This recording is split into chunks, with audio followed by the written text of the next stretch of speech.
तो छत्तीसगढ़ के जो मध्यकालीन इतिहास है वहाँ 4 ठो राजवंश के बारे में पढ़ना है। कौन कौन सा राजवंश? तो सबसे इंपॉर्टेंट क्या है? कलचुरी वंश, ध्यान में रखना।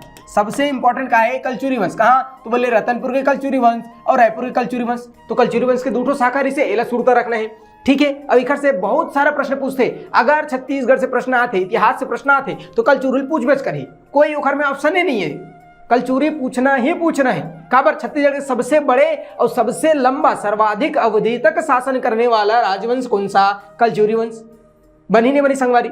ओकर बाद नागवंश, तो नागवंश के 2 ठो शाखा से कौन कौन सा? तो फणी नागवंश। कवर्धा वाले मन का है अहिराज, सांप के नाम है गांव, अगर तुम गांव को जानू का अहिराज एक सांप की कैटेगरी है कि नहीं? तो अहिराज कौन रही से? संस्थापक रही से फणी नागवंश के। काबर? सांप फन से याद रखना, फणी नागवंश है कि नहीं? तो जो फणी नागवंश है ये कवर्धा रही, कवर्धा वाले मन जहरीला आदमी है नहीं?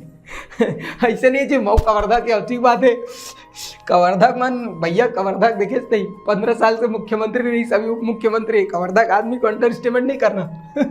ठीक है, तो याद रखना का फड़ी नागवंश और दूसरा छिंदक नागवंश। छिंदक नागवंश मन चक्रकोट मतलब बस्तर वाले क्षेत्र में शासन करी संगवारी, एला सुरता रखना है। ओकर बाद कांकेर के सोमवंश, काला सुरता रखना कांकेर के सोमवंश। तो कांकेर के सोमवंश 11वीं 12वीं शताब्दी एला पढ़ना है। ओकर बाद बस्तर के काकती वंश। तो कुल मिलाकर के 4 राजवंश पर्वो